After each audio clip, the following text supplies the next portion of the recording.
Welcome to our live video. Okay, so Mike's not here today. Obviously, he's on a work trip, so you're stuck with me. Hopefully, not too disappointed. But today, we are talking about selling hive products. Okay, so we have candles, obviously, we have honey, mead. What else are we talking about? Lip balm, some of the other products. Yeah, okay, so let's get to it. Okay, sorry, let me turn my chats real quick. There we go. Okay. So let's start off with bees. What do you do if you want to sell bees? Well, all states are a little bit different. Of course, if you're in a different country, you're going to have different regulations as well. But we are in the United States, and we are in North Carolina, and there are a few regulations that you follow. A good resource is ncbeekeepers.org if you are in the state of North Carolina. If you are in a different state, I would recommend looking into your state beekeeping association, and they should be able to point you in the right direction. Okay, so for North Carolina, we have a few things. If you're only going to sell like 10 hives or less per year, you don't need any special permits or anything like that. Or if you are keeping bees and you are getting out of beekeeping for whatever reason, and you're doing like a one-time shot, selling everything you have, you also don't need a permit to sell those bees. However, if you are looking to sell bees on a regular basis, more than 10 hives in a year, you do need a permit to sell. The permit is a little bit of a process, but it's not considerably expensive and not too difficult to do, from my understanding. We haven't actually gone through the process yet. We're thinking that we might do it next year. But you have to fill out an application, and it is let me check my notes here, $25 application fee, so not crazy expensive. And the biggest thing is you do need your state apiary inspector to come out and inspect your hives to make sure everything's healthy. Like you don't have any kind of diseases, your pest management practices are working, and you have nice healthy bees, because we don't spread diseases to other apiaries throughout the state or country for that matter. But if you do interstate sales, it gets a lot more in depth. So for today's video, we're focusing only on in-state sales. Okay. Let's see what else. A permit is also not required if you are doing pollination services, or if you're just moving bees from one part of the state to another part of the state for just gathering honey. If you just want maybe in Western North Carolina, they're for sourwood honey. So if you want to move your bees to there to let them forage and get some nice sourwood nectar, you can do that, and you don't have to have a permit for that. Okay. Health certificate from state origin, so that you would get from your state apiarist, the application that you fill out, and your $25 permit fee. So all that, not crazy in depth. Like I said, we haven't done it yet personally. However, we're thinking about doing it next year. And if you guys have any questions as I'm like just rambling, throw them in the chat. I'll be more than happy to answer as best as I can.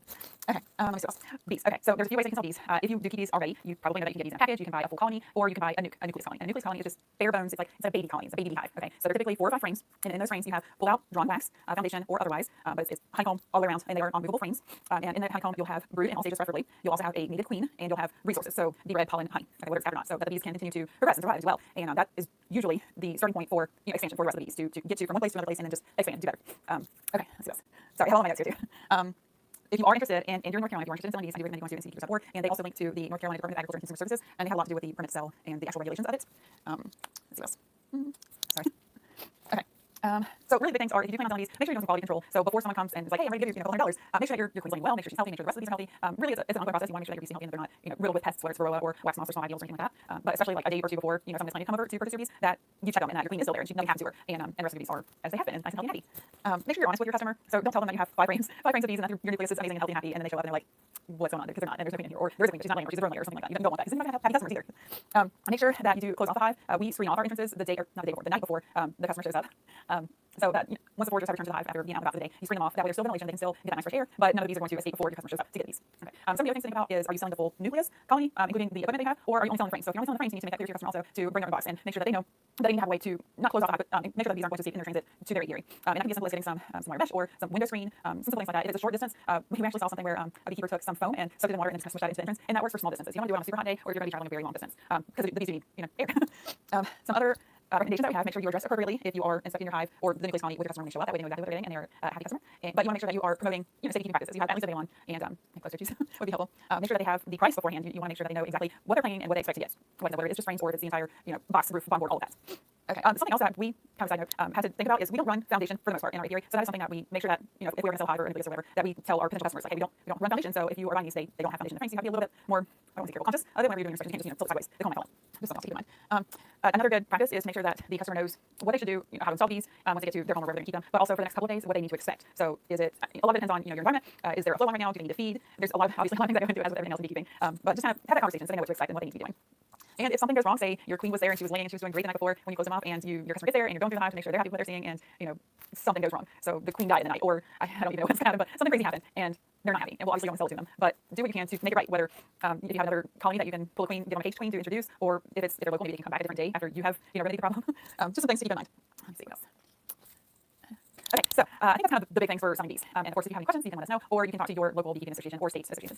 Honey, that's the big one, right? Okay, so some things about honey. It is a food product, obviously, right? I think most of us know that. There are some federal regulations when it comes to bottling, packaging, labeling honey. They're not super extensive. You need to say honey on the label. You need to, what is it called, fair or good practices in packaging, I think is the term for it. So make sure that your workspace is clean, you have nice clean hands, you have a place to wash your hands nearby. Some, I think common sense things, but maybe don't think about it. So those are some big things, but then also your label. Everything needs to have a label, especially if you're going to be selling it. But it needs to say honey, and if you have a specific type of honey, you can label it that. However, it does need to typically be tested to confirm that it is the primary source, say, of sourwood or orange blossom or whatever else it is. But it does need to say honey for sure, and it also needs to have the weight of the honey itself. So if you have honey in jars, you need to weigh the jar separately and then the jar with the honey. That way you can subtract it to find out the weight of the honey itself, not the honey in the jar. I know that's a little bit weird, but it's pretty easy to have a small scale. You can tear the weight of the jar and then put your honey in, and then weigh it again, and it'll be just the weight of the honey at that point. That's what we do, and it's very very easy. If you have a lot of the same bottles, then you can do it with just, I would do it with like 3 or 4 just to make sure that they're all the same weight, like the containers that you're going in. But then once you have that container, then you just weigh all them and subtract them. It's super easy. Let's see. Okay, so weight in ounces and grams, that's key. Ounces and grams. Sounds a little bit weird, being an American, but yes, ounces and grams. And a lot of scales will do that for you also, so it's a little easier. And you also need to have the name of the producer, whether it's yourself, your own personal name, or if you have the name for your apiary or if you have a farm or anything like that, that should be on there as well as your address. And with North Carolina specifically, they include a few other little bits. So the weight in grams and ounces should be in the lower 30% of the label. And with the state and with federal, honey should be the primary focus of the label, so it should be a little bit bigger than your words, things like that. And then with North Carolina, you're also supposed to list your zip code. something just a little bit different. Okay. In North Carolina, we also have something called the North Carolina Certified Honey Producer Program. Okay, I know that's kind of mouthful. But again, ncbkeepers.org has all of the information regarding the Certified Honey Producer Program. But in a nutshell, you are stating that you aren't feeding your bees when they're bringing in nectar to make honey. So you're not selling adulterated honey. You are treating your bees in accordance with pesticide management. So you're following all the labels, which you should be anyway, because it's federally regulated. You are labeling in accordance with North Carolina state regulations. So you have honey, you have your name and address with the code, and the weight in ounces and grams is in the lower 30% of the label. And also, you're going to add on there that honey should not be fed to infants under 1 year in age because of the risk of botulism. So that should be on the label as well. And if you do put the specific source of honey, whether it's again sourwood, orange blossom, I guess those two, but those are like first in my head. If you do label those, you're not misrepresenting your honey. It is actually what you say it is. And if you don't know what your bees are foraging on, it's okay to just put honey, or you can put wildflower honey, or if it's the spring, you can put spring honey, or if it's the fall, you can put fall honey. It's okay, but you definitely should not put organic honey because you can't guarantee that even if you're practicing organic practices with your bees, you can't guarantee that they're foraging on organic material. I know it's kind of weird, but yeah, you can't do that. Okay. And if you're interested in the Certified Honey Producer Program, you can again go to ncbkeepers.org. There is an application that you have to do. You have to have someone that has sponsored you, like says that hey, yes, they are who they say they are, and we know that their practice of beekeeping is within the recommended, not regulations, but guidelines of the program. And there's an application. I think I thought I had one on here, but I don't see it. I think it's $20 application. It's not crazy expensive. But you can at that point sell honey to state farmers markets, saying that it is certified North Carolina honey. So that's it doesn't sound like much, but if somebody's interested in local honey, because a lot of people think local honey is good for allergies and things like that, a lot of people like it. They like that. They're like, yes, this came from my home state. I'm gonna get that over something that was like from Texas or something. Okay. Let's see, candles. Okay, so I can find a ton of information about candles. However, the few things I could find are there is regulations in regards to candles, specifically towards fire practices, so making sure that your candles are safe.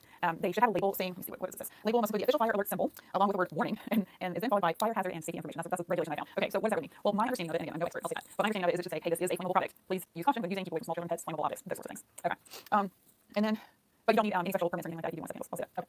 Now, a few other things. Mead. We love to make mead in our house. We like use our own honey and we make different kinds, whether it's with strawberries or we get the cider flavors with apple juice. We've done a pine nuts, which is with grapes that we have in our backyard also, which was delicious. But say you made a bunch and maybe you just don't make that much, or maybe you're like, oh, I can make a couple more bucks. Well, that is an alcohol beverage, clearly, right? But you think not that big a deal. I made it at my home, made it in my house, but you still can't legally sell it. It is still an alcohol. If you do want to sell mead, it is considered a wine, so you would need to get an alcohol permit. And I haven't looked extensively into it. However, from what I've read, it's like $1,000 at least to get one, and you have a lot of hoops to jump through, not just federal, but also state specific as well, and maybe even county or state specific. So lots of licenses and permits that go into it.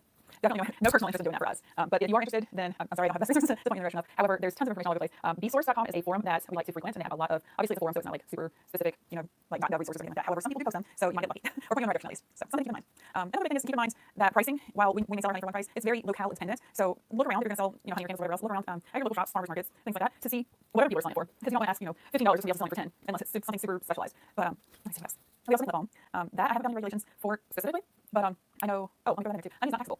Happy news, right? Okay. I have to say, my husband is amazing. Thank you, Mike. He is on work trip right now. He's still throwing up all the links in the comments, so thank you for doing that. I do appreciate it. It makes it easier for me. So yeah, honey's not taxable. So if you're selling at a farm market or direct sales, so if you want to sell it to your neighbor or your friend or whatever, you don't have to worry about taxes. So that's nice. One last thing. Let's see, am I missing anything else? Does anybody have any questions? Everybody's been super quiet. Say hi, at least. Do you guys sell honey? Do you sell candles? Anything else? I'd love to hear. What else? So I have sold some wax as well, some just processed clean wax. I personally use it to make, I call it board butter. So we have homemade cutting boards that Mike's made that are amazing. Yes, I know you do. Thank you. Yeah, Mike makes these amazing, beautiful cutting boards for me, and I use a mixture of it's beeswax, honeybeeswax with some mineral oil to make a nice paste, and that conditions the wood. It makes nice and it keeps the wood nice and safe and healthy, and not letting anything get into the pores and material of that wood. But I have sold some just solid chunks of beeswax to other people for balancing purposes, or maybe somebody else is making lip balm board lotions or something. So that is another option. And there's tons and tons of other things that you could make. And I'd love to know if you guys make anything with your in-house byproducts. If it's propolis. I know some people make propolis tinctures. We're thinking about trying out this year. We haven't yet, but we'll see. We'll keep you updated. Let's see what else we have. Oh, beeswax wraps. I've made some beeswax wraps before. They're amazing. If you haven't heard of them, we do have a video where I walk you through the process of how to make them. It's pretty easy. A little bit time consuming, but not crazy. Let's see what else. What else do you guys make? Do you guys make anything with your byproducts other than honey? Oh, I had someone the other day ask me about infused honey, and I have to say I have never thought about infusing our honey. I think it's delicious as is. I can't even imagine doing it. However, I have had some infused honey from other places, and it's good. I personally prefer just my own honey, just raw, natural as is. But what are your thoughts? My favorite style of candle. Okay, so we make a few different styles of candles. We make votives, and we have a mold for little skips, and then we also have one for skips, but they have like little beads on the sides of the skips, so they're super cute. But I think my favorite is we did a custom mold of a small statue from Hawaii. It's like a little tiki die. It's super cute, and it's so detailed. It's just so cute. It burns kind of weird. It starts on top of his head and it just goes down, and then all of a sudden he's headless, and it's just the rest of his body. But it looks really pretty when it's first made, and it's really detailed. It's gorgeous. I think that was my favorite. However, I will say that we sold more of these skip candles than anything else. People do seem to really like those. For day-to-day candles, I like those. They're easy. They're super easy to make. You don't have to worry too much about getting the heats, just right or anything like that. For like if you've made candles before, you can get cracking or dipping, so like your wax will kind of like sinks in. You don't have to worry about that as much with the photos as you do with some other candles and ones that have very details or very extensive details on them, like the set with the little beads crawling alongside of it. Okay, well, If nobody has any questions, I think I'm going to wrap it up. I know it's not nearly as long as it has been lately, but I don't know if that's a bad thing. It's only, close to 30 minutes now. Okay. Well, I hope you guys enjoyed. I hope you have a fantastic night, and I hope you have nice, healthy, happy bees. And we'll see you on Sunday for the next premiere. Have a good night.